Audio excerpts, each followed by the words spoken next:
Ah, Sweetheart. maganda. Wonder. Sweetheart. Ako muna ang magkasalita.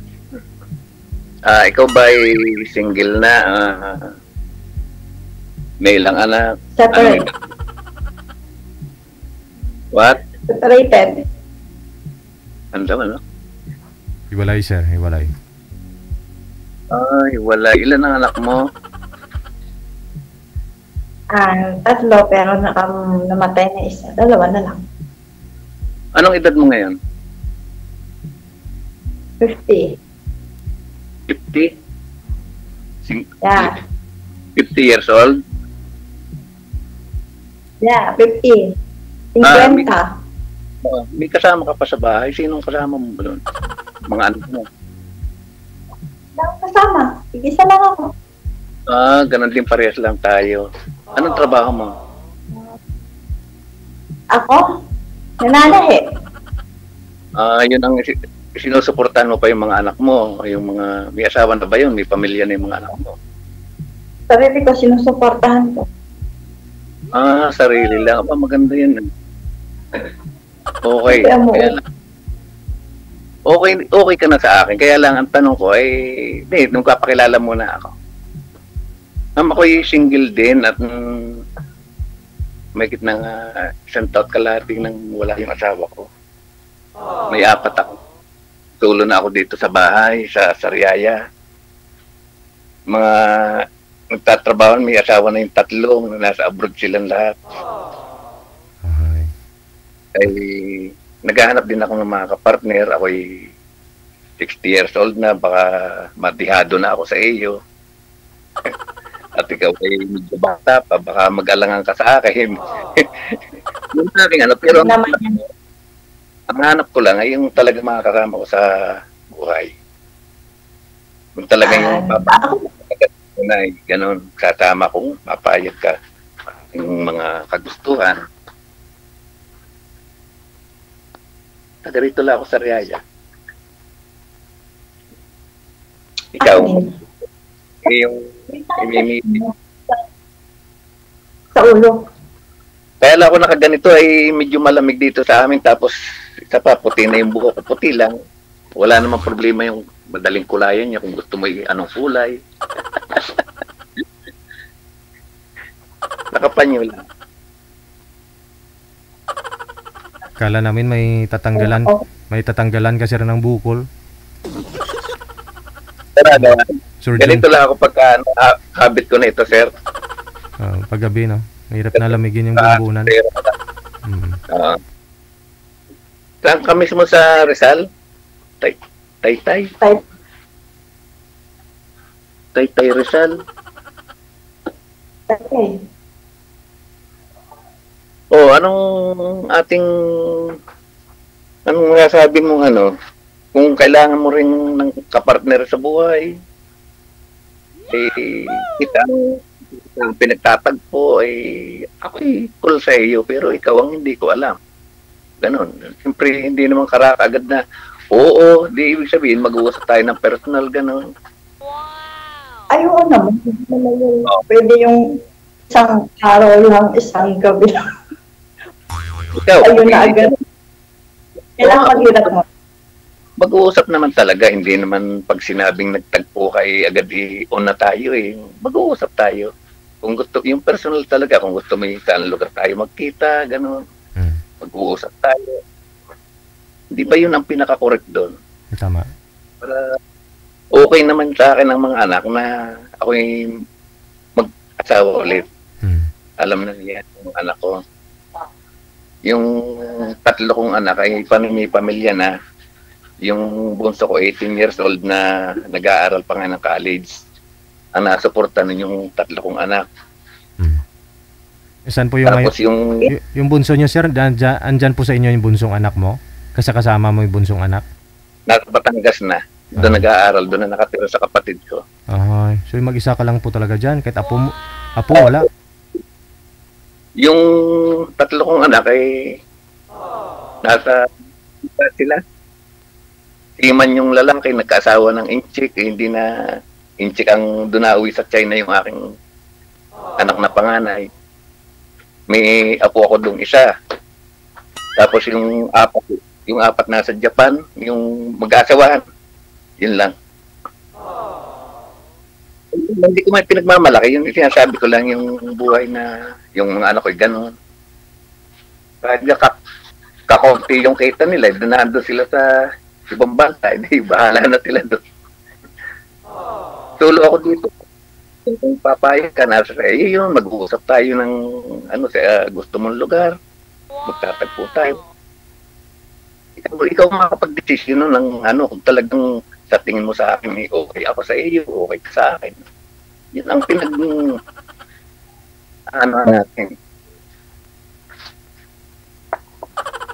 Ikaw, yung akin, ang gusto ko talaga, kapartner ay 60 years old ako, ikaw ay 50, 10 taon. No?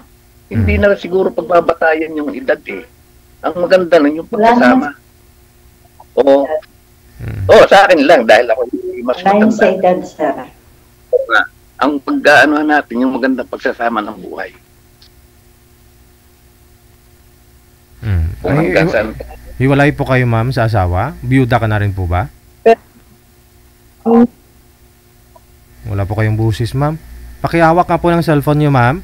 Kasi wala po kayong busis, nawawala po yung busis ninyo. Hawakan nyo po para pumasok yung busis mo sa puwet ng cellphone. Andyan ho kasi sa puwet yung mic. O sadyang mahina lang talaga yung signal niya, no? Naglalag. Ano ang first name mo? Parang hindi ko na linawan kanina nung binanggit dun dito. Ba't walang no answer? Mahina siya yung signal niya, sir. Stuck na lang siya. Nakatingin na lang. Ayaw niya mo kasing hawakan cellphone niya. Ano, sir? Yung first name mo,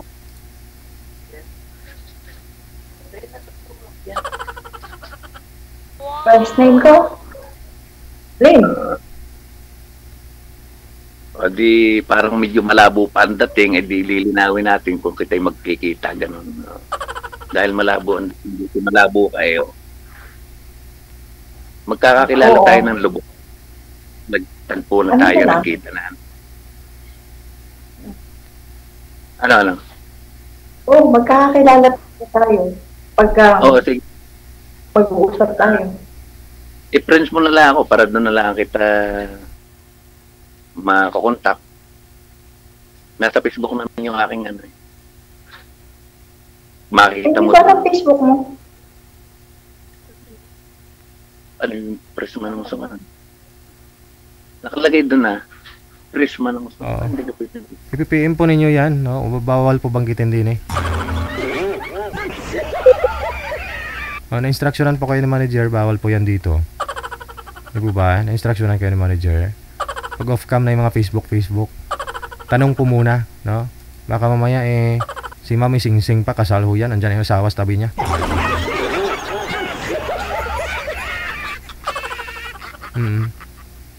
Pakita mo nga yung daliri mo, ma'am. Andyan pa yung sing-sing eh. Baka di pa ka nakamove on.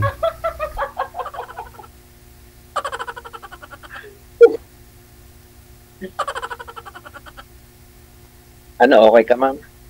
Dahil Okay. maubos. Sige. Anong ating... Okay ako, sir. Anong ating huling para tayo tatawagan? Ano, sir? Tatawagan na lang tayo. Kung saan tayo magkikita. Magtatawagan na lang tayo. Saan po ba yung asawa niyo, ma'am? Sana po? Biyuda na po kayo, ma'am? Nag-iwalay na kami 8 years na may asawa na yung ex ko. Ayan. Yung mga anak po ninyo, saan po ngayon mga anak mo? Yung anak kong dalawa, may mga pamilya na.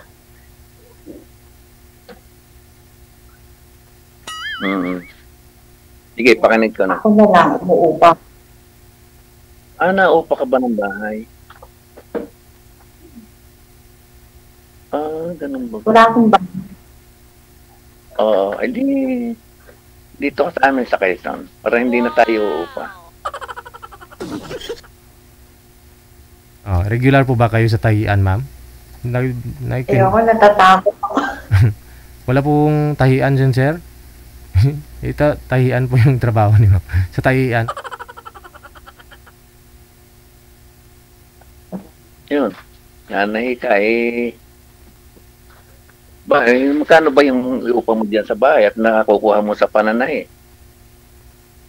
Sobra-sobra yung sa pananahi Ikaw, mo. sir. Ano trabaho mo, sir? Wala na akong trabaho. Nasa bahay na lang ako. May pension naman ako. Ayoko namang ipagmamalaki sa iyo dahil parang nahihiya ako sa iyo na sabihin may pension. Di sa sasabihin ko na sa iyo pagkakit nagkasama na, withdraw na lang tayo sa ATM. Sana all. Yun na lang. Tapos sa mga anak ko, hindi pa-withdraw na lang kita sa BD kung gusto mo. Kaunti. Hindi naman yung tuong malaki. Buhay na tayo, no? Wait. Hindi na ako tatrabaho, pensionado ako eh. Maliit lang, hindi naman itong napakalaki na, kaya naman ito yung bida pa yung kaunting halaga. Almost 8,000 lang, tama na yun eh. Yun lang kinaya eh. Siguro makabuhay na yun ng 3 anak at 1 asawa.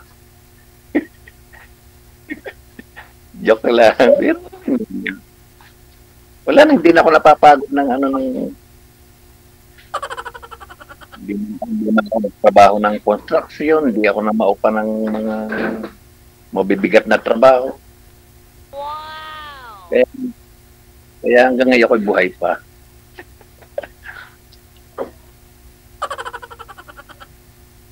O, di pag diyan tayo tutira sa Rizal, sagot ko na yung bayad sa bahay. Magkano ba gayon?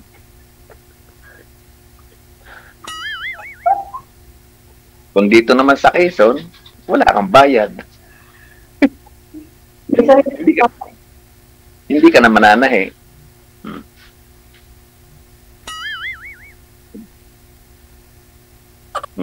Okay yun. Tawagan na lang tayo. Kita mo na tayo. Pwede. Hindi naman nanahe. Oo, pag dito ka sa amin. Sa Tariaya. Hindi ka nang papagod ng pananahe. Baka nabubugbog ka, sir. Hindi ka ba nabubugbog? Yung barko, yung kabayong naninipa, nabubugbog ko. Hindi, joke lang naman yun. Wala naman yun. Huwag nating banggitin, hindi ko naman kailangan ko kung ganun ang ng buhay. Ang asawa ko yung nawala na ng sa dialysis. 5 taong kong inalagaan yun.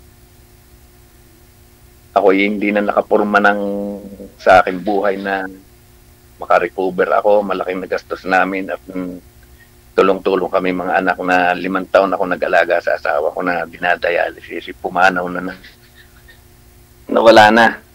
Ganon. Tumamatay lang. Ka ba? Sorry.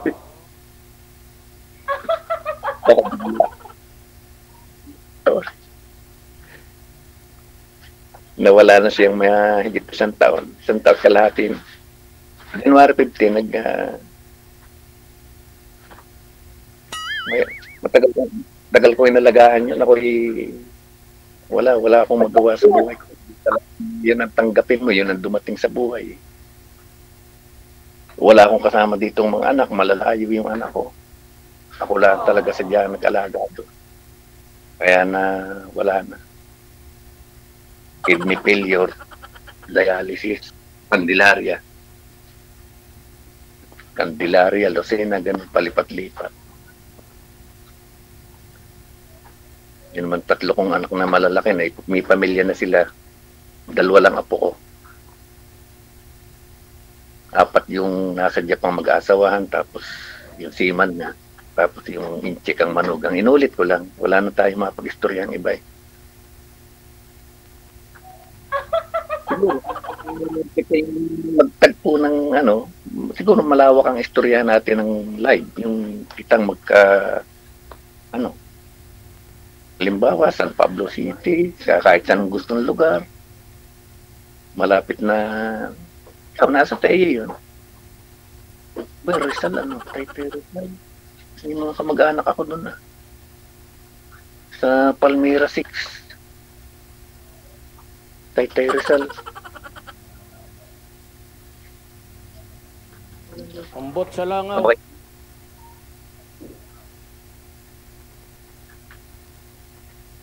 Ano ma'am, magandang gabi po Hello, sa sir. iyo.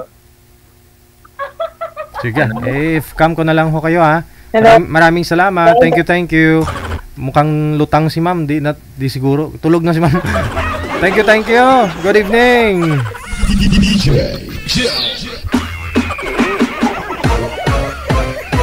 Ma'am, di mo ba napapansin? Inuulit-ulit na lang ni sir yung mga kikwento niya. Ayaw niyo po kasing hawakan ng cellphone. Sabi ko hawakan. Putol-putol yung busit. Makulog tasan masin nyo man.